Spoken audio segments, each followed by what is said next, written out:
7 জানুয়ারির মধ্যে হাদি হত্যা মামলার চার্জশিট। শাহবাগে তথ্য উপদেষ্টা। দুপুরে 8 বিভাগে অবরোধের ঘোষণা ইনকিলাব মঞ্চের।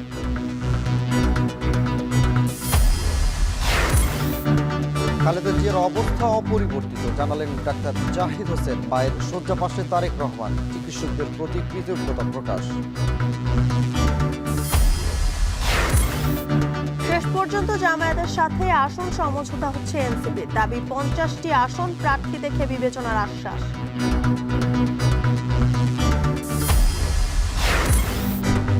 এবং 3 বছরে 120 কোটি টাকা লাভ প্রগতির। জুলাই আন্দোলনের সরকারি গাড়ি ক্ষতিগ্রস্ত হওয়ায় বেড়েছে ক্রয়াদেশ। বৈদ্যুতিক গাড়ি সংযোজনের লক্ষ্য।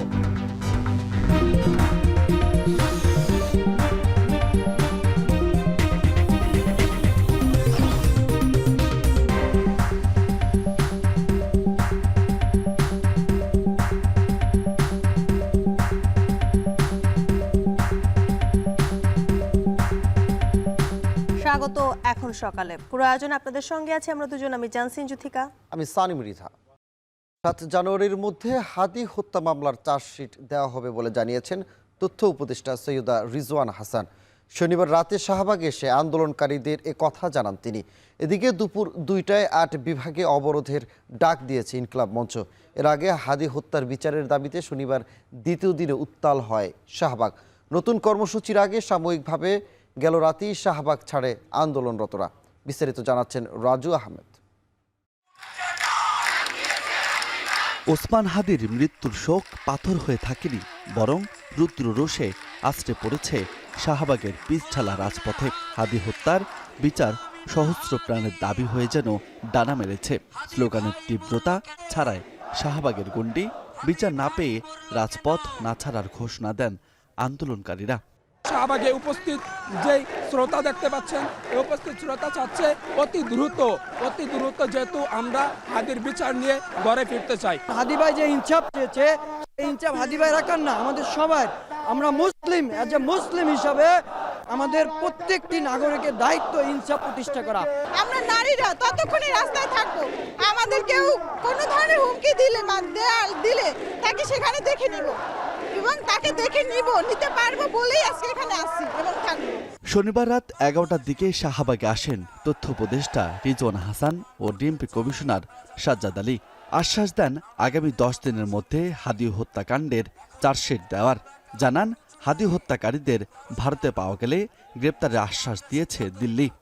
এই হত্যাকাণ্ডের চার্জশিট সুনির্দিষ্টভাবে দেয়া হবে ইনশাআল্লাহ 7 জানুয়ারি 2026-এর মধ্যে। ভারত সরকার প্রতিশ্রুতি দিয়েছেন যে তাকে যদি ভারতে খুঁজে পাওয়া যায় তারা অবশ্যই তারা বাংলাদেশকে সহায়তা করবেন এই বিষয়ে। আমরা 10 জনকে অ্যারেস্ট করেছি এবং আমি এখানে বলতে পারতেছি না, তবে এর পিছনে কারা আছে সেগুলো উদ্ঘাটনের জন্য আমরা জোর প্রচেষ্টা চালাচ্ছি। তথ্য উপদেষ্টার আশ্বাস প্রত্যাখ্যান করে চার্জশিট দিতে 3 দিন সময় বেঁধে দেয় ইনকিলাব মঞ্চ।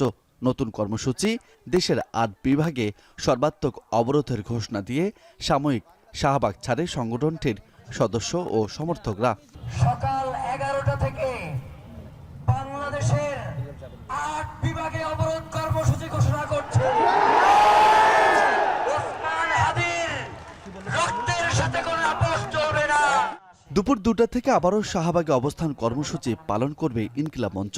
একই সঙ্গে হাদির হত্যাকারীদের গ্রেপ্তার ও বিচার নিশ্চিতের আগ পর্যন্ত দেশের 8 বিভাগে হবে সর্বাত্মক অবরোধ। গেল 12 ডিসেম্বর গুলি করা হয় ইনকিলাব মঞ্চের মুখপাত্র ওসমান হাদিকে। এরপর চিকিৎসাধীন অবস্থায় সিঙ্গাপুরে মারা যান তিনি। 20 ডিসেম্বর লাখো মানুষের উপস্থিতিতে দাফন করা হয় তাকে। রাজু আহমেদ, এখন, ঢাকা। শেষ পর্যন্ত জামায়াতের সঙ্গে আসন সমঝোতায় ত্রয়োদশ জাতীয় নির্বাচনে অংশ নিতে যাচ্ছে এনসিপি, এমনটাই দুই দলের পক্ষ থেকেও নিশ্চিত করা হয়েছে। যদিও এনসিপি আসন সমঝোতায় 50টি দাবি করলেও জামায়াত বলছে প্রার্থী দেখে আসন দেয়া হবে। এনসিপির বাইরেও আসন বন্টন নিয়ে জামায়াতের কথা হচ্ছে এবি পার্টির সাথে। এ নিয়ে শিগগিরই আনুষ্ঠানিক ঘোষণা দেবে দলগুলো। বিস্তারিত সানি মৃধার প্রতিবেদনে। নভেম্বরের শুরু থেকেই বিভিন্ন দাবিতে জামায়াত ইসলামীর সাথে মাঠে ছিল ইসলামী আন্দোলন সহ ৮ দল। তখন থেকেই জোট বা আসন সমঝোতার বিষয়ে আলোচনা চলছিল দলগুলোর মাঝে। তবে এবার নতুন করে আরও কয়েকটি দলের সঙ্গে আসন সমঝোতা নিয়ে আলোচনা শুরু করেছে দলটি, যেখানে নতুন করে যুক্ত জাতীয় নাগরিক পার্টি ও এবি পার্টির নাম। ৮ দলটা আরেকটু সম্প্রসারিত হয়ে আর একটু বড় কলবরেই নির্বাচনী আসন সমঝোতার মধ্য দিয়ে আমরা নির্বাচনে অংশগ্রহণ করব ইনশাআল্লাহ। জামায়াত ইসলামী মুখে মুখে বিপ্লব বলে, অন্তরে তাদের আওয়ামী কিছুদিন আগেও জামায়াতের রাজনীতির সমালোচনায় মুখর ছিলেন এনসিপির একাধিক নেতা। তবে নির্বাচনের আগ মুহূর্তে হঠাৎই সম্পর্কে নতুন মোড়। জামায়াতের সাথে আসন সমঝোতার কাছাকাছি এনসিপি। এ নিয়ে শিগগিরই আনুষ্ঠানিক ঘোষণা আসবে বলে জানিয়েছে দু দলের নেতারা। আমরা আন্দোলনরত দলগুলো একসাথে নির্বাচনে যাব।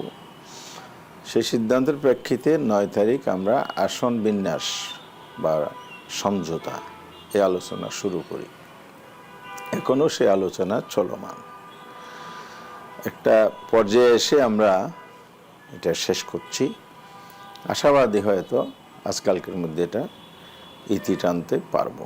জামাত ইসলামীকে সংস্কারের জায়গাটায় তাদেরকে আমরা মোটামুটি পজিটিভ দেখেছি।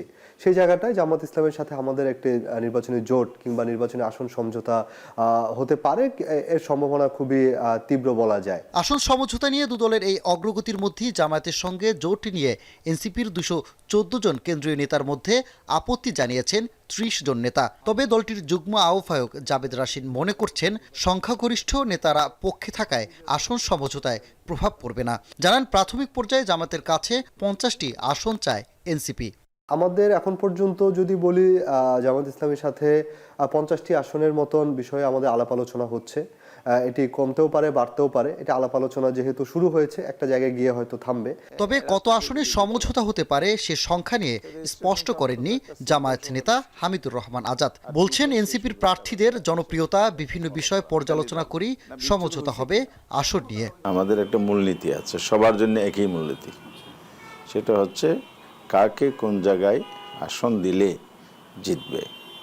আবার সেন্ট্রালি যারা বড় অবদান রাখছে রাজনীতিতে, তাদেরকে আমরা অ্যাকোমোডেট করব। এদিকে বেশ কিছু দল বিলুপ্ত বা পদত্যাগ করে একটি দলের অধীনে নির্বাচনে অংশ নেয়াকে বহুদলীয় গণতন্ত্রের জন্য হুমকি হিসেবে দেখছে দল দুটি। সানি মৃধা, এখন, ঢাকা। এদিকে ঢাকা 9 আসনে স্বতন্ত্র প্রার্থী হওয়ার ঘোষণা দিয়েছেন এনসিপি থেকে পদত্যাগ করেছেন ডাক্তার তাসনিম জারা। জামাতের সাথে এনসিপির জোট নিয়ে 214 জন কেন্দ্রীয় নেতার মধ্যে নীতিগত আপত্তি জানিয়ে আহ্বায়ক নাহিদ ইসলামের কাছে স্মারকলিপি দিয়েছেন 30 জন নেতা। হোসেন জাহিদের প্রতিবেদন। 28 ফেব্রুয়ারি থেকে এনসিপির কেন্দ্রীয় যুগ্ম সদস্য সচিব হিসেবে দেশ জুড়ে দলীয় নানা কর্মসূচিতে অংশ নিয়েছেন ডাক্তার তাসনিম জারা।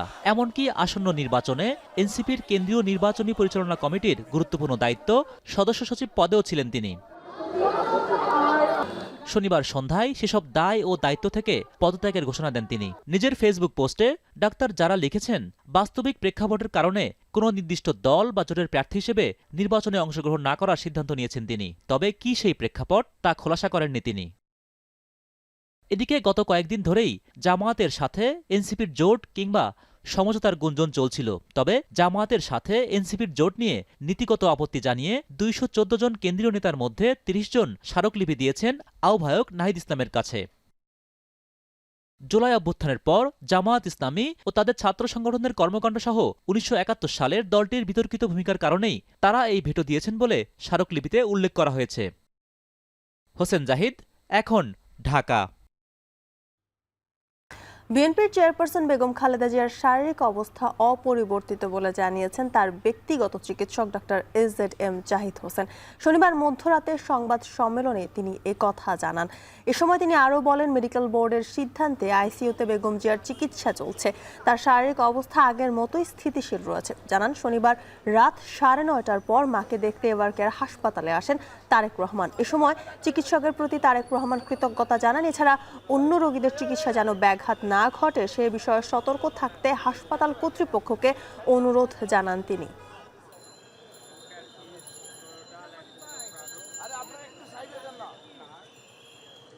উনি একটা সংকটময় মুহূর্ত পার করছেন।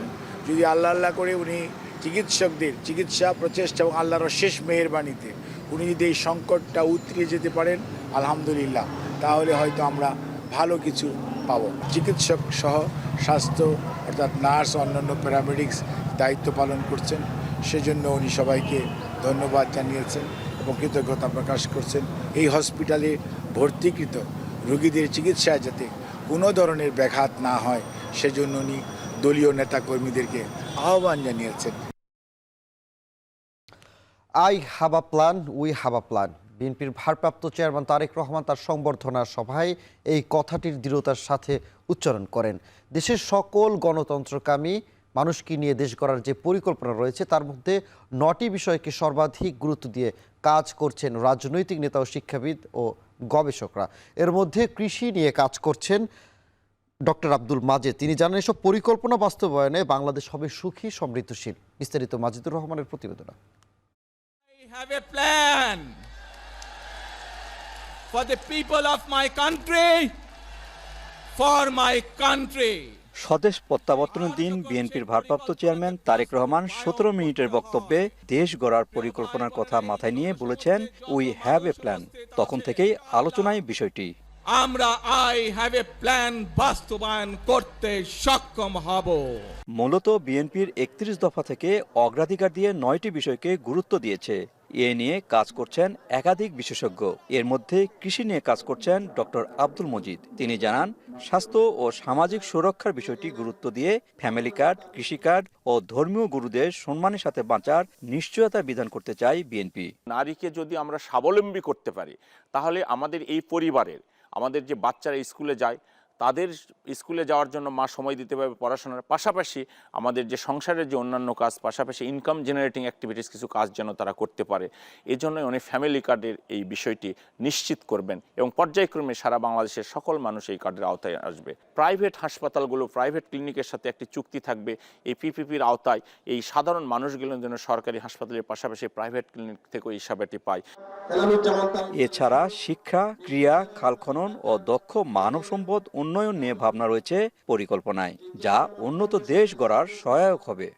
মূলত এসেছে ওনার যে 31 দফা রয়েছে, যে 31 দফা পরিকল্পনা, সেইটা থেকে কিন্তু এই 9টি দফা সরাসরি কৃষকের কাছে নেওয়ার চেষ্টা করেছেন। তো এইটা যদি ওনার স্বপ্ন, ওনার যদি এটা বাস্তবায়ন করতে পারে, আমার বিশ্বাস বাংলাদেশ আবারও সেই উন্নত বাংলাদেশের কাতারে চলে যাবে।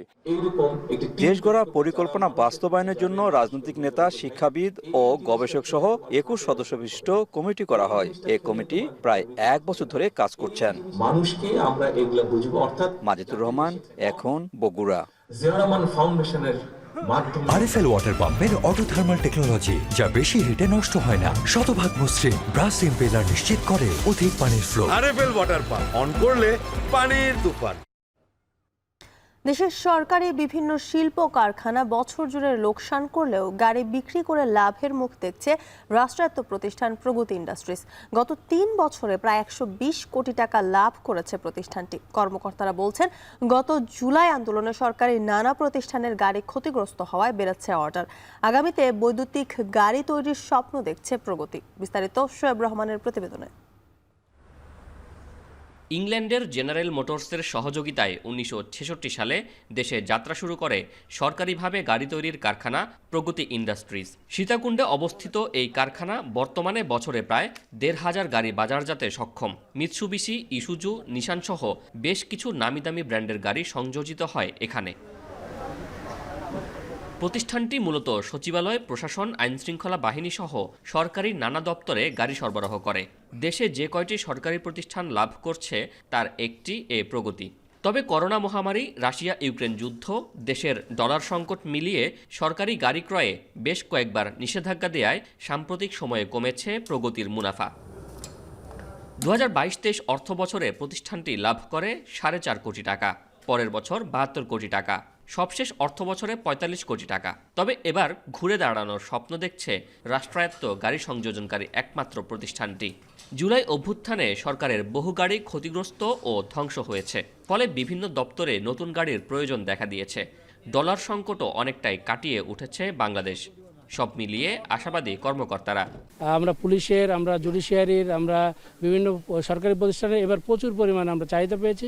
আশা করি যে আমরা যে পর্যায়ে আমরা যে উদ্দেশ্যে নিয়ে প্রগতি করেছি সেটা সফল হবে। গতানুগতিক গাড়ির পাশাপাশি ভবিষ্যতে বৈদ্যুতিক গাড়ি তৈরির স্বপ্ন দেখছে প্রগতি। এই জন্য বৈদ্যুতিক গাড়ি উৎপাদনকারী কয়েকটি প্রতিষ্ঠানের সাথে প্রাথমিক আলোচনাও শুরু হয়েছে। যেহেতু সরকার এনভায়রনমেন্ট ফ্রেন্ডলি একটি ট্রান্সপোর্ট সিস্টেম ডেভেলপ করতে চাচ্ছে, সেই ক্ষেত্রে যেটা হচ্ছে যে ইলেকট্রিক ভেহিক্যাল সেটার দিকে আমরা জয়েন্টলি, যেহেতু আমাদের ওই এক্সপার্টিজম এখনও গড়ে উঠে নাই, সুতরাং আমরা জয়েন্ট ভেঞ্চারের মধ্যে সেই কাজটি করার জন্য উদ্যোগ নিয়েছি। বর্তমানে বাস, ট্রাক, অ্যাম্বুলেন্স, কার, মাইক্রোবাস সহ বেশ কয়েক ধরনের গাড়ি সংযোজন করে আসছে প্রগতি। সম্প্রতি জাপানের টয়োটা কোম্পানির সাথে চুক্তিও হয়েছে।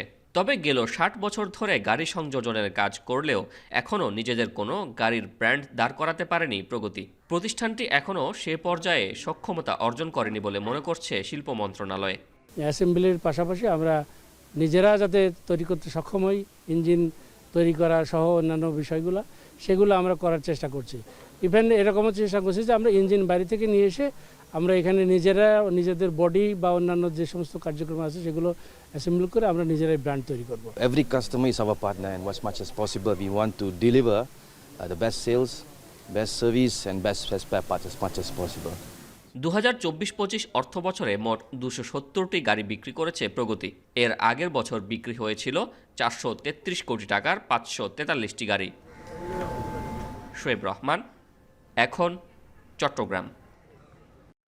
মেহেরপুরে বাড়ছে শীতের দাপট, প্রচণ্ড শীতে বিপর্যস্ত জনজীবন, ঘন কুয়াশা, উত্তরের হিমেল হাওয়ায় নাকাল মানুষ, সবচেয়ে দুর্ভোগ শ্রমজীবীরা। এ নিয়ে আরও জানাতে মেহেরপুর থেকে যুক্ত হচ্ছেন সহকর্মী মুজাহিদ আল মুন্না। মুন্না, জানাবেন যে জেলায় শীতের দাপটে জনজীবনের প্রভাব কেমন?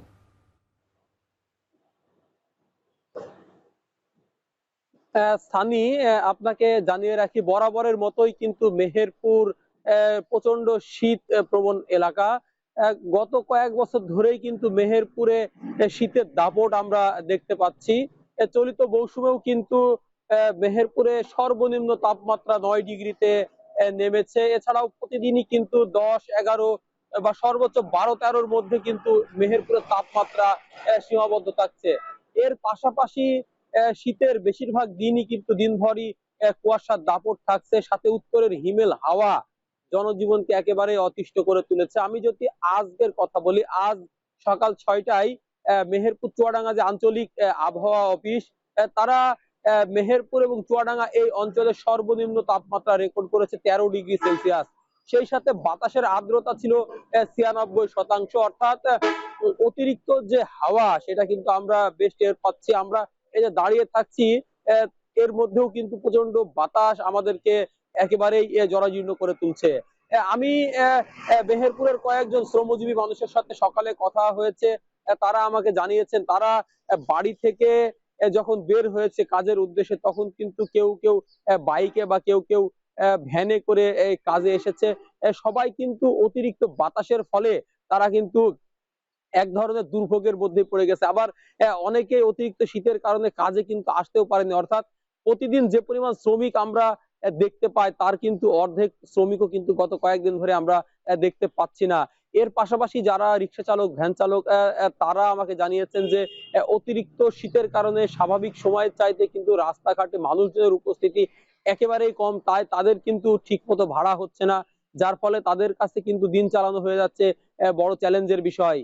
এছাড়াও আরেকটি বিষয় আপনাকে জানিয়ে রাখি, অতিরিক্ত শীতের কারণে মেহেরপুর জেনারেল হাসপাতাল সহ উপজেলা স্বাস্থ্য কমপ্লেক্সগুলোতে শীতজনিত যে সমস্ত রোগ, বিশেষ করে জ্বর, নিউমোনিয়া, ঠান্ডা জনিত রোগীর সংখ্যা কিন্তু দিন দিন বাড়ছে। তাই চিকিৎসকরা বাড়ির যারা বয়োজ্যেষ্ঠ এবং শিশু তাদেরকে সাবধানে থাকার পরামর্শ দিচ্ছে। বিশেষ করে যারা শিশু তাদেরকে বেশি বেলা না হলে বাড়ি থেকে বের হতেই বারণ করছে, এবং যারা বয়োজ্যেষ্ঠ তারা বাড়ির বাইরে বের হলেও তারা যাতে অতিরিক্ত পোশাক পরিধান করে বের হয় সেই পরামর্শ দিচ্ছে। এছাড়াও আমরা দেখেছি খড়কুট জ্বালিয়ে অনেকেই শীত নিবারণের চেষ্টা করছে। তবে যারা একেবারে ছিন্নমূল মানুষ তারা কিন্তু অভিযোগ করছে অতিরিক্ত শীত পড়লেও তারা কিন্তু ঠিক মতো যে শীতার্থদের মাঝে কম্বল বা শীত বস্ত্র কিন্তু তারা পায়নি, এবং মেহেরপুর জেলা প্রশাসনের পক্ষ থেকে আমরা কম্বল বিতরণ করতে দেখলেও অন্যান্য সংগঠনের পক্ষ থেকে যেটা দেওয়া হচ্ছে সেটা কিন্তু প্রয়োজনের তুলনায় খুবই সামান্য। সানি, এই ছিল আমার কাছ থেকে মেহেরপুরের সর্বশেষ শীত পরিস্থিতি। সানি। সড়কপথে সাতক্ষীরা হয়ে সরাসরি সুন্দরবন রেঞ্জে প্রবেশের সুযোগ থাকলেও একদিনের ভ্রমণের বাইরে পর্যটন অবকাঠামো নেই সেখানে। তাই পর্যটন মৌসুমেও নেই প্রত্যাশিত পর্যটক। দুটি ইকো পর্যটন কেন্দ্র থাকলেও রাত যাপনের জন্য নেই সরকারি পর্যটন কেন্দ্র বা মানসম্মত হোটেল। অনুমতি প্রক্রিয়া জটিল ও ব্যয়বহুল হওয়ায় পর্যটকরা এই রুট এড়িয়ে যাচ্ছেন। আহসান রাজীবের প্রতিবেদন, ক্যামেরায় ছিলেন মাসুদ রানা। সবুজে মোড়ানো নদী, জোয়ার ভাটার ছন্দে বয়ে চলা খাল, সুন্দরী, গরান, কেওড়া আর গেওয়ার বন, আর তার ফাঁকে হরিণের ছুটে চলা। এভাবেই হাজারো সৌন্দর্যের গল্প বলে সুন্দরবন। সাতক্ষীরা রেঞ্জ সুন্দরবনের অন্যতম জীববৈচিত্র্যপূর্ণ অংশ, যেখানে এখনও দেখা মেলে চিত্রল হরিণ, বাঘের পায়ের ছাপ, বানর, কুমির আর অসংখ্য প্রজাতির পাখির। প্রকৃতির টানেই প্রতি বছর নির্দিষ্ট সময়ে অনেকেই ছুটে আসে সুন্দরবনে। শহরের কোলাহল ছেড়ে নৌকা ভ্রমণ আর বন্যপ্রাণীর কাছাকাছি থাকার অভিজ্ঞতাই পর্যটকদের আকর্ষণ করে। অক্টোবর থেকে মার্চ এই সময়টাকেই ধরা হয় সুন্দরবন ভ্রমণের সেরা মৌসুম। সাধারণত এই সময়ে সাতক্ষীরা রেঞ্জের কলাগাছিয়া, মুন্সীগঞ্জ ও বুড়িগোয়ালিনী ঘাটে পর্যটকের ভিড় থাকে, কিন্তু চলতি মৌসুমে চিত্র ভিন্ন। ভরা মৌসুমেও ঘাটগুলো অনেকটাই ফাঁকা। যারা আসছেন তাদের বেশিরভাগই একদিনের পর্যটক। টুরিস্ট এখনো তো সময় সামনে আছে, তারপরেও যেটুকু সময় আমরা পাইছি তাতে করে মোটামুটি বাড়ছে আর কি। এখানে পর্যটক এসে যে একদিন এসে বিশ্রাম নেবে এরকম কোনো হোটেলের ব্যবস্থা এখানে নেই। আসলে এখানে যাওয়া আসার জন্য ভালো বোর্ডের কোনো ব্যবস্থা নেই, এবং হচ্ছে আপনার যে মানুষজন একটু এসে থাকবে এরকম ভালো কোনো রিসোর্ট নেই, এখানে নেই। বর্তমানে পর্যটকরা মূলত কলাগাছিয়া, দোবেকি ও আশপাশের খাল নদী ঘুরেই ফিরে যাচ্ছেন। দিনের আলোয় হরিণ দেখা গেলেও রাত যাপনের ব্যবস্থা না থাকায় দীর্ঘ সময় থাকার আগ্রহ নেই তাদের। পর্যটকরা বলছেন, মানসম্মত জলযানের অভাব, থাকার মতো হোটেল বা গেস্ট হাউস না থাকা, অনুমতির জটিলতা এবং যাতায়াতের দুরবস্থায় বড় বাধা হয়ে দাঁড়িয়েছে। সড়ক সংস্কার সংক্রান্ত ভোগান্তি এবং সাতক্ষীরা থেকে সরাসরি বাস সার্ভিস না থাকাও সমস্যাকে আরও বাড়িয়ে তুলছে। এর ওপর ট্রলার ভাড়া, পাস ও গাইড ফি বেড়ে যাওয়ায় 3 দিনের সফরে একজন পর্যটকের খরচ পড়ছে প্রায় 7 থেকে 9 হাজার টাকা, যা অনেকের জন্য ব্যয়বহুল। পরিবার নিয়ে আসছি, খুব আমরা আনন্দ উপভোগ করছি, খুব সুন্দর সময় পার করছি। আমরা এখানে ঘুরতে আসছি, আসার পর দেখলাম যেখানে খালি রাস্তার কিছু হরিণ বা কিছু বানর আছে। হোটেল নাই বা কোনো বসার কোনো জায়গা, সেভাবে পরিবেশটা ভালো নাই। রেস্টুরেন্ট বলেন, থাকার হোটেল বলেন, এইগুলো এই ধরনের কোনো সুব্যবস্থা এখানে নাই। বন বিভাগ বলছে, পর্যটন কেন্দ্রগুলোতে কিছু অবকাঠামোগত উন্নয়ন করা হয়েছে। এছাড়া কলাগাছিয়া ও দোবেকি ঘাটে তৈরি হয়েছে ভাসমান জেটি। সড়ক পথের অনেকগুলো অবকাঠামোগত উন্নয়ন কাজ চলছে, তার মধ্য থেকেও কিন্তু তাদের আগ্রহটা অনেক বেশি আছে। তা আমি বলবো যে এক কথায় গত বছরের তুলনায় এই বছরে কিন্তু পর্যটকদের আগ্রহটা আরও বেড়েছে এবং উপস্থিতি সমাগম বেশি হচ্ছে। প্রকৃতি, জীববৈচিত্র্য আর সম্ভাবনা সবই আছে সুন্দরবনের সাতক্ষীরা রেঞ্জে, কিন্তু পরিকল্পিত উদ্যোগ আর পর্যটন বান্ধব অবকাঠামোর অভাবে ভরা মৌসুমেও এই অঞ্চল এখন অনেকটাই পর্যটক শূন্য। সরাসরি সড়ক পথে সুন্দরবন দেখা যায় একমাত্র সুন্দরবনের সাতক্ষীরা রেঞ্জে, অথচ দীর্ঘদিনেও এই এলাকাকে সরকারিভাবে পর্যটন এলাকা ঘোষণা করা হয়নি। এখানকার পর্যটন সংশ্লিষ্টরা বলছেন, সরকারি উদ্যোগে এখানে একটি পর্যটন কেন্দ্র নির্মাণ করা গেলে একদিকে যেমন বাড়বে সরকারি রাজস্ব আয়, তেমনি বাড়বে এ অঞ্চলের মানুষের কর্মসংস্থানের সুযোগ। আহসান রাজীব, এখন সাতক্ষীরা। অনুকূল আবহাওয়ায় মানিকগঞ্জে ধানের বাম্পার ফলন হয়েছে, তবে কৃষকদের বড় লাভ আসছে ধান নয়, খড় থেকে। প্রতি বিঘা জমিতে গড়ে 2 থেকে 2.5 হাজার আটি খড় উৎপাদন হচ্ছে, যা বিক্রি করে মিলছে 7 থেকে 8 হাজার টাকা।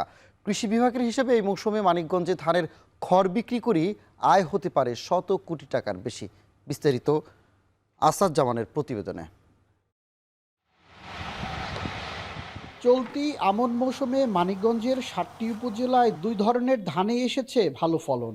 জেলা কৃষি বিভাগের তথ্য অনুযায়ী ২০২৫-২৬ অর্থ বছরে রোপা আমনের আবাদ হয়েছে ১৩,২৩৮ হেক্টর জমিতে, আর বোনা আমনের চাষ হয়েছে ১৮,৫৬১ হেক্টরে। গত বছরের চেয়ে আবাদ যেমন বেড়েছে তেমনই বেড়েছে খড়ের দামও। চলতি মৌসুমে ধানের চেয়ে বেশি লাভ হচ্ছে খড় বেচে। প্রতি আটি খড় বিক্রি হচ্ছে ৩ থেকে ৪ টাকায়। ১ বিঘা জমি থেকেই খড় বেচে কৃষকের আয় হচ্ছে প্রায় ৭ থেকে ৮ হাজার টাকা। অনেক কৃষক আগেই ক্ষেত থেকে খড় বিক্রি করে দিয়েছেন পাইকারদের কাছে। আমি ৯০ মণ ধান পেয়েছি, আর খের পাইলে আমার ৪০,০০০ বেশি। ধানের থেকে আমার খেরে লাভ বেশি হয়, মানে ৮,০০০ টাকা ১০,০০০ টাকা বিক্রি করা যায়। খড়টা থাকে ১ বিঘায় ৭,০০০-৮,০০০ টাকা বেচতে পারি। এই জিনিসটা হলো আমাদের সর্বোচ্চ লাভবান। ৫-৬টা গরু পালি, এই গরু যে খেয়াল লাগে তাতে আমাদের মনে করি চাহিদা পূরণ হয় আর কি। গবাদি পশুর খাদ্য, ডেইরি ও গরু মোটাতাজাকরণ খামার বাড়ায় খড়ের চাহিদা বেড়েছে কয়েক গুণ। ফলে এক সময়ের অবহেলিত এই কৃষি পণ্য এখন পরিণত হয়েছে নগদ আয়ের বড় উৎসে। ধান চাষে আগে যখন একসময় বলা হতো লাভবান নয়, কিন্তু এখন কৃষকরা কিন্তু ধান চাষ করে ধানের পাশাপাশি খড় বিক্রি করেও খুবই লাভবান। যে পরিমাণ খড় হয় তার বাজার মূল্য প্রায় ১০০ কোটি টাকার মতো ছাড়িয়েছে। জেলার আমন মৌসুমে এবার হিসেব বদলে দিয়েছে খড়, যা এখন ১০০ কোটি টাকার নতুন অর্থনীতি। কৃষি বিভাগের আশা সামনে বছর এই আয়ের অঙ্ক আরও বাড়বে। আসাদ জামান, এখন, মানিকগঞ্জ। যশোরের মিষ্টি ও সাচ্চি পানের কদর সর্বত্র। বছরে প্রায় ২০০ কোটি টাকার পান উৎপাদন হয় এখানে, যেই পান রপ্তানি হতো বিদেশেও। তবে সম্প্রতি পান রপ্তানি বন্ধ হওয়ায় কমেছে পানের দাম। এতে বিপাকে পড়েছেন চাষিরা। এনামুল হকের ছবিতে রিপন হোসেনের তথ্যে বিস্তারিত প্রতিবেদনে। যশোরের বাণিজ্যিক ভিত্তিতে চাষ হচ্ছে পান, তবে রপ্তানি কমে যাওয়ায় বেশ লোকসান পোহাতে হচ্ছে পান চাষিদের। আষাঢ় মাসে পানের লতা রোপণ করার পর ৬ থেকে ৭ মাস পর সংগ্রহ শুরু হয় পাতা। সঠিক পরিচর্যায় একটি বরজ থেকে সপ্তাহে ২ থেকে ৩ বার পাতা সংগ্রহ করা যায়। কৃষির অন্যতম সম্ভাবনাময় পণ্য পান বিদেশি চাহিদা থাকা সত্ত্বেও চলতি বছরের ফেব্রুয়ারি থেকে বন্ধ রয়েছে রপ্তানি। ফলে স্থানীয় বাজারে চলে আসে অতিরিক্ত পান। এতে কমে যাচ্ছে দাম, ফলে উৎপাদন খরচও উঠছে না চাষিদের। পানের দাম নেই, পানের লস। পান আগে যা বিদেশে রপ্তানি হইতো, এখন তো বিদেশে কোনো রপ্তানি নেই। এখন পান চাষি একেবারে ধ্বংস। এখন পানে কোনো দামই নাই, তাইলে আমরা কৃষক যারা আছি তারা কেমনে জোনের টাকা দিব, নিজেদের সংসার চালাবো? যশোরের জগন্নাথপুর গ্রামের বিভূতি সেন ১.৫ বিঘা জমিতে গত বছর ৫ লাখ টাকার পান বিক্রি করলেও এবছর এখনো ১ লাখ টাকারও পান বিক্রি হয়নি। ফলে ক্ষতির শঙ্কায় তিনি। বিদেশে যখন রপ্তানি হতো তখন ওই ১ কেজি পানের ডলার ছিল, $1 আর কি বিদেশে যেত। এখন ওই ডলারে পরিবর্তনে এখন $5 করে নিচ্ছে। এই জন্য আমাদের পানটা বিদেশে যাচ্ছে না। এই জন্য আমরা চাষি এখনো খুব হতাশাগ্রস্ত হয়েছি। আমাদের এই পান চাষটা বিদেশে যাচ্ছে না। আমরা গত বছরও যাও খেয়ে পরে বেচতে পেরেছি। এবছরে এমন দাম কমেছে যে বাজারে নিলে আমাকে ব্যাগ হাতে করে নিয়ে বাড়ি আসতেছে। একই অবস্থা এই অঞ্চলের অন্য পান চাষিদেরও। সরকারের কাছ থেকে সহজ শর্তে কৃষি ঋণ শুল্ক কমানো ও রপ্তানি কার্যক্রম দ্রুত স্বাভাবিক করার দাবি চাষিদের। পান বাইরে যাওয়ার একটা ব্যবস্থা করে দিক, আর নইলে সরকার অল্প সুদে আমাদের কিছু ঋণের ব্যবস্থা করুক। প্রথম দাবি আছে এই শুল্ক প্রত্যাহার করতে হবে, স্বল্প মূল্য সুদে আমাদের ঋণ দিতে হবে। সমস্ত জিনিসের দাম বেশি, জাটি কন, ছোলা কন, চটা কন, জোন বা সার, মাটি, কীটনাশক সব কিছুরই দাম বেশি, কিন্তু পান বিক্রি নেই। স্থানীয় কৃষি বিভাগ জানায় পানের রপ্তানি নিয়ে কিছু নীতিগত জটিলতা থাকলেও সমাধানের চেষ্টা চলছে। একটা সার্টিফিকেট অর্জন করার জন্য কৃষকদেরকে বিভিন্ন পর্যায়ে গুড এগ্রিকালচার প্র্যাকটিস করতে হয়। তো আমরা কৃষকদেরকে এই বিষয়ে পরামর্শ দিচ্ছি। আশা করা যায় যে তারা এই যে গুড এগ্রিকালচারের প্র্যাকটিসটা রপ্ত করে এবং ফাইটোস্যানিটারি সার্টিফিকেট গ্রহণ করে আবার বাইরে রপ্তানি করতে সক্ষম হবে। পান শুধু একটি ফসল নয়, এটি এই অঞ্চলের সংস্কৃতি, অর্থনীতি এবং হাজারো পরিবারের জীবিকার ভরসা। দ্রুত সব সমস্যার সমাধানে উদ্যোগ নেওয়ার দাবি জানান চাষিরা। এখন যশোর। এবার আন্তর্জাতিক প্রসঙ্গ। নতুন বছরকে স্বাগত জানানোর প্রস্তুতির মধ্যে ভারতের রাজধানী দিল্লিতে চলছে অপারেশন আঘাত। নাশকতা ঠেকাতে বড় পরিসরে চলছে পুলিশি অভিযান। 24 ঘন্টায় গ্রেপ্তার 800-র বেশি মানুষ। জিজ্ঞাসাবাদ করা হয়েছে প্রায় 3000 মানুষকে। জব্দ করা হয়েছে বিপুল পরিমাণে অস্ত্র, নগদ অর্থ, অবৈধ মদ, মাদক ইত্যাদি। বিস্তারিত জানাচ্ছেন নুজহাত কামাল। ভারতে দিল্লি পুলিশের অপারেশন আঘাত প্রথমবার পরিচালিত হয় গেল সেপ্টেম্বরে। বিদায়ী বছরে তৃতীয়বারের মতো রাজধানী জুড়ে চলছে অভিযান। ভেঙেছে ধরপাকড়ের অতীত সব রেকর্ড। নতুন বছরকে স্বাগত জানানোর প্রস্তুতির মধ্যেই দিল্লিতে চলছে অপারেশন আঘাত। নাশকতা ঠেকাতে বড় পরিসরে চলছে পুলিশের যৌথ অভিযান। শুধু সাউথ ও সাউথ ইস্ট দিল্লিতে শনিবার সকাল পর্যন্ত 24 ঘন্টায় অস্ত্র, শুল্ক, মাদক, জুয়া সহ বিভিন্ন আইনে গ্রেপ্তার প্রায় 900 মানুষ। জিজ্ঞাসাবাদ করা হয়েছে প্রায় 3000 মানুষকে। জব্দ করা হয়েছে বিপুল পরিমাণ অস্ত্র, নগদ অর্থ, অবৈধ মদ, মাদক ইত্যাদি। দিল্লি পুলিশ সূত্রে এনডিটিভি জানায়, উৎসবের মৌসুমকে অপরাধ মুক্ত রাখতে চলছে এসব অভিযান সফল দাবি করে পুলিশ বলে, অপারেশন আঘাতের এ ধাপে 150-র বেশি এমন ব্যক্তিকে হেফাজতে নেওয়া হয়েছে যাদের অপরাধের অতীত রেকর্ড আছে। অভিযানে ভেঙে দেওয়া হয়েছে গাড়ি চুরির সাথে যুক্ত কয়েকটি অপরাধী চক্রকেও। নুজহাত কামাল, এখন বিশ্ব। অস্ত্রের রপ্তানি বাড়াতে জাপান সরকারের নতুন উদ্যোগের বিরোধিতা করছে দেশটির জনগণ। প্রধানমন্ত্রী তাকাইচি ও তার পুরো মন্ত্রিসভার পদত্যাগ দাবি অনেকের। এদিকে সম্প্রতি নীতি থেকে সরে এসে জাপানকে পারমাণবিক অস্ত্র উৎপাদনের চিন্তাভাবনার আহ্বান জানিয়েছেন দেশটির মন্ত্রিসভার এক সদস্য। এটি জাপানের অভ্যন্তরীণ ও আন্তর্জাতিক আইনের সরাসরি লঙ্ঘন বলে উল্লেখ করে ইতোমধ্যে তীব্র নিন্দা জানিয়েছে চীন ও রাশিয়া। বিস্তারিত থাকছে অর্ণব প্রসাদের প্রতিবেদনে। বিতর্ক যেন পিছু ছাড়ছে না জাপানের প্রধানমন্ত্রী সানায়ে তাকাইচির। নভেম্বরে তাইওয়ান ইস্যুতে জাপানের প্রধানমন্ত্রী সানায়ে তাকাইচির একটি মন্তব্যকে ঘিরে উত্তপ্ত হয় বেইজিং টোকিও সম্পর্ক। এর জেরে নিজ দেশেই ব্যাপক সমালোচনার মুখে পড়েন তাকাইচি। এবার সেই বিতর্ক কাটতে না কাটতেই নতুন করে সমালোচনার মুখে তাকাইচি প্রশাসন। সোমবার জাপানের ক্ষমতাসীন লিবারেল ডেমোক্রেটিক পার্টি এবং তাদের জোট সঙ্গী জাপান ইনোভেশন পার্টি দেশটিতে উৎপাদিত অস্ত্রের রপ্তানি বাড়াতে এ সংক্রান্ত আইনের বাধ্যবাধকতাগুলো শিথিলে একটি নতুন সিদ্ধান্তে সম্মত হয়েছে। আগামী ফেব্রুয়ারিতে এই প্রস্তাব জাপানের সংসদে উত্থাপন করা হবে। মূলত 3টি নীতিমালার আলোকে নিয়ন্ত্রিত হয় জাপানের অস্ত্র রপ্তানি বাণিজ্য। এবার এগুলোতে সংশোধনী আনতে যাচ্ছে তাকাইচি ও তার জোটসঙ্গীরা। আর এতেই চটেছেন জাপানের বাসিন্দারা। বৃহস্পতিবার দেশটির সংসদ ভবনের সামনে দাঁড়িয়ে বিক্ষোভ করেন তারা। এ সময় অনেকে তাকাইচি প্রশাসনের পদত্যাগও দাবি করেন।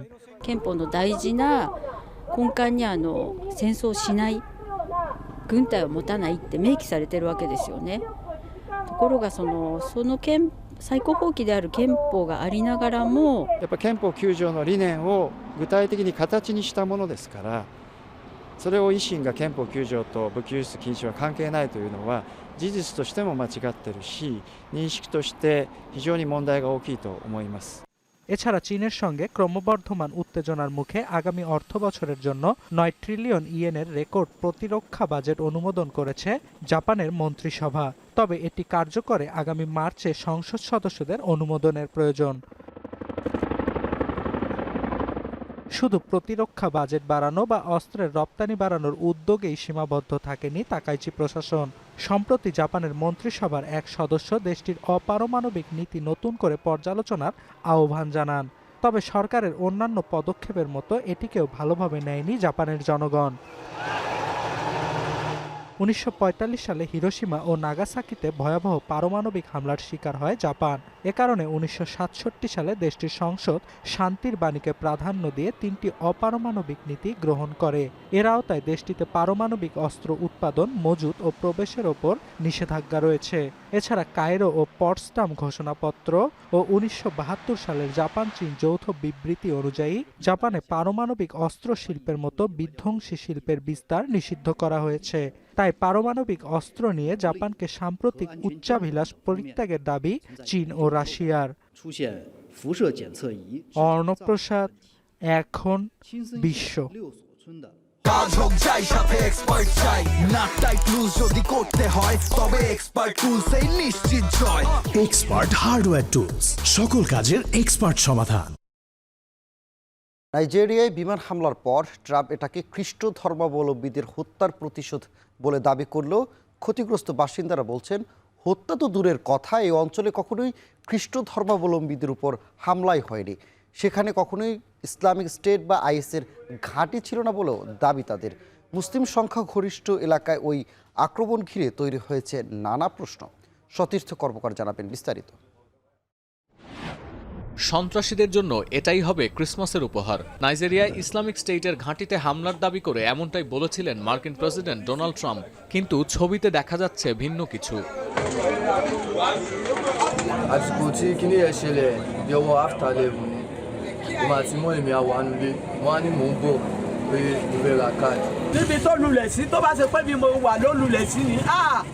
এই দৃশ্য নাইজেরিয়ার উত্তর পশ্চিমাঞ্চলের জাবো এলাকার। মার্কিন বিমান হামলায় ধসে গেছে অসংখ্য বসতবাড়ি, একটুর জন্য ক্ষতিগ্রস্ত হয়নি অঞ্চলটিতে সচল একমাত্র স্বাস্থ্যকেন্দ্র। হামলার আতঙ্কে এখনও দিশেহারা জাবুর মুসলিম কমিউনিটির বাসিন্দারা, অথচ তাদের দাবি এ এলাকায় কোনো কালেই আইএসের ঘাঁটি ছিল না। কিন্তু নাইজেরিয়ার সরকারের সঙ্গে সমন্বয় করে এই অভিযান চালায় যুক্তরাষ্ট্র। রয়টার্স বলছে সেকোটা রাজ্যের বাউনি বনাঞ্চলে আইএসের শিবিরে এই হামলা হয়। উদ্দেশ্য ছিল সাহেল থেকে আসা সন্ত্রাসীদের হত্যা করা। নাইজেরিয়ার তথ্য মন্ত্রণালয় বলছে গুইনা উপসাগর থেকে MQ-9 র্যাপার ড্রোন ব্যবহার করে জিপিএস নিয়ন্ত্রিত 16টি নিখুঁত ক্ষেপণাস্ত্র মোতায়েন করে যুক্তরাষ্ট্র। এখন প্রশ্ন ওঠে কতটা পরিকল্পিত ছিল এই হামলা। দীর্ঘদিন ধরে নাইজেরিয়ার সন্ত্রাসীদের বিরুদ্ধে শ্বেতাঙ্গ খ্রিস্টানদের হত্যার অভিযোগ করছে যুক্তরাষ্ট্র। সাম্প্রতিক হামলার সঙ্গে ধর্মবর্ণের কোনো সম্পর্ক নেই বলে আগেই বিবৃতি দিয়েছে নাইজেরিয়ার পররাষ্ট্র মন্ত্রণালয়। কিন্তু দেশটির ধর্মীয় নেতারা বলছেন এমন অঞ্চলের মানুষই ক্ষতিগ্রস্ত হলেন যেখানে মুসলিমরা সংখ্যাগরিষ্ঠ, অথচ এই অঞ্চলে কখনোই খ্রিস্টানদের হত্যার ঘটনা ঘটেনি।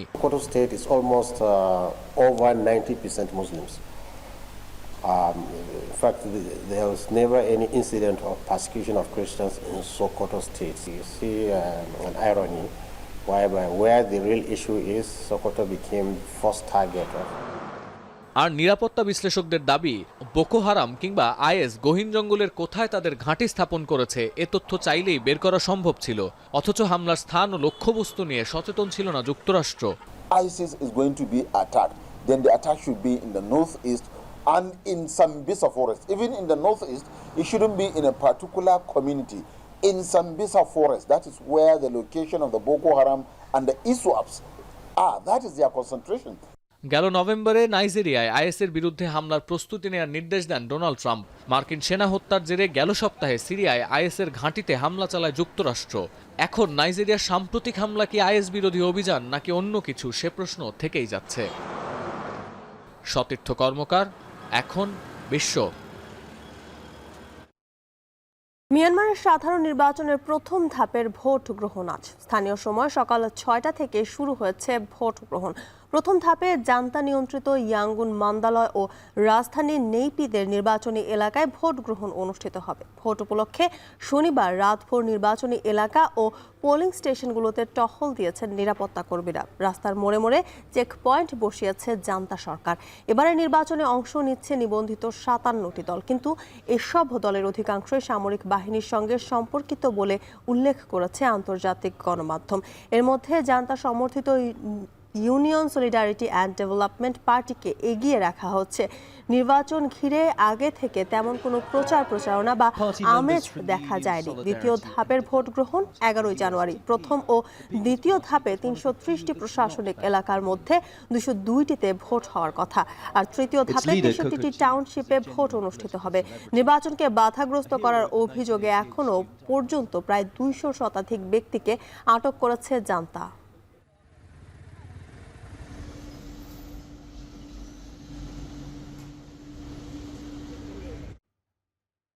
গুয়াতেমালায় যাত্রীবাহী বাস খাদে পড়ে নারী ও শিশুসহ মোট 15 জনের প্রাণহানি হয়েছে। নিহতদের মধ্যে 3 জন নারী ও 1 জন শিশু বলে জানিয়েছে স্থানীয় দমকল বাহিনী। এছাড়া আহত হয়েছেন অন্তত 19 জন। তাদেরকে হাসপাতালে ভর্তি করা হয়েছে। পুলিশ জানিয়েছে গুয়েতেমালা সিটি থেকে সেন্ট মার্কোসগামী বাসটি ইন্টার আমেরিকান মহাসড়ক থেকে ছিটকে ৭৫ মিটার গভীরে একটি খাদে পড়ে যায়। তবে দুর্ঘটনার কারণ জানা যায়নি। খবর পেয়ে ঘটনাস্থলে পৌঁছে দমকল কর্মীদের সঙ্গে উদ্ধার অভিযান শুরু করে পুলিশ। স্থানীয়রা বলছেন, মূল শহর থেকে কিছুটা দূরবর্তী এই এলাকাতে ঘন কুয়াশার কারণে প্রায় বিপদে পড়েন চালকরা। সবশেষ গেল ফেব্রুয়ারিতে গুয়েতেমালা সিটির উত্তর প্রবেশ পথে একটি বাস খাদে পড়ে ৫৪ জনের মৃত্যু হয়।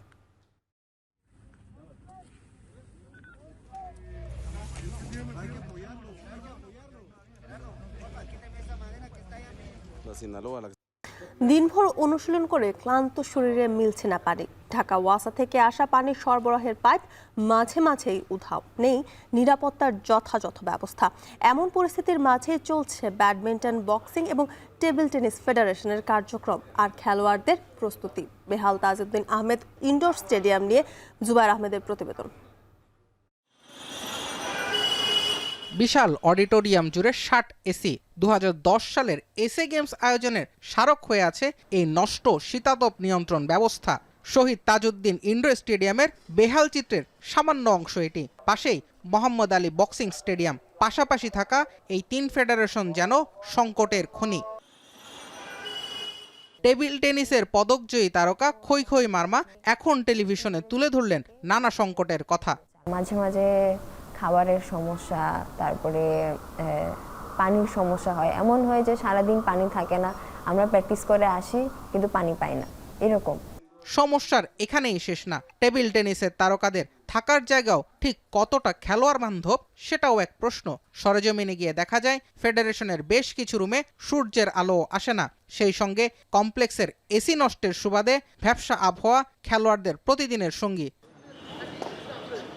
এছাড়া ইনডোর স্টেডিয়ামের বাইরে ভাসমান মানুষ এবং মাদকাসক্তদের কারণে আছে নিরাপত্তা ঝুঁকি।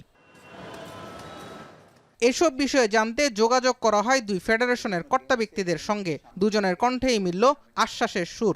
এনএসসিকে চিঠিও দিয়েছিলাম যে আমাদের অর্থায়নে আমরা একটা গেট করি যেন এরা না এখানে থাকতে পারে, বাট আমি এনএসসি থেকে কোনো রিপ্লাই পাই নাই এই ব্যাপারে। এখন তো করার কিছু নাই, তারা ওখানে দিনের বেলা রাতের বেলা এখানে থাকে। সেক্ষেত্রে আমরা একটা ব্যবস্থা করার চেষ্টা করতেছি। যেমন আমরা কিছুদিন আগে আমাদের সাথে কথা হয়েছে, আমরা চিন্তা করছি যে এই জায়গাটার কীভাবে নিরাপত্তা দেওয়া যায়। অযত্ন আর অবহেলার প্রতীক হয়ে পাশাপাশি দাঁড়িয়ে Bangladesh table tennis federation, badminton federation এবং বক্সিং ফেডারেশন। চারদিকে ভাসমান মানুষ, বিভিন্ন সময়ে চুরির অভিযোগ আর অ্যাথলেটদের নিরাপত্তাহীনতা বারবার প্রশ্নের মুখে ফেলে দিয়েছে ফেডারেশনগুলোকে। যদিও এর সমাধান কবে মিলবে তা নিয়ে মন্তব্য নেই ফেডারেশন কর্তাদের। জুবায়ের আহমেদ, এখন, ঢাকা। শেষ করছি এখন সকাল। তার আগে শিরোনামগুলো আরো একবার। ৭ জানুয়ারির মধ্যে হাদি হত্যা মামলার চার্জশিট। শাহবাগে তথ্য উপদেষ্টা। দুপুরে ৮ বিভাগে অবরোধের ঘোষণা ইনকিলাব মঞ্চের। খালেদা জিয়ার অবস্থা অপরিবর্তিত জানালেন ডাক্তার জাহিদ হোসেন। মায়ের শয্যা পাশে তারেক রহমান। চিকিৎসকদের প্রতি কৃতজ্ঞতা প্রকাশ। শেষ পর্যন্ত জামায়াতের সাথে আসন সমঝোতা হচ্ছে এনসিপির। দাবি ৫০টি আসন প্রার্থী দেখে বিবেচনার আশ্বাস।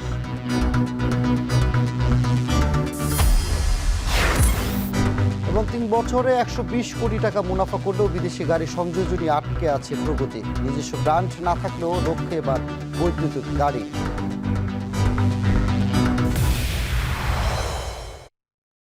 এই ছিল এখন সকালে। এখন টেলিভিশন ওয়েবসাইটে দেখতে ভিজিট করুন এখন.টিভি। এছাড়া ফেসবুকে দেখতে ভিজিট করুন facebook.com/tv.এখন এবং ইউটিউবে দেখতে ভিজিট করুন youtube.com/c/echontv।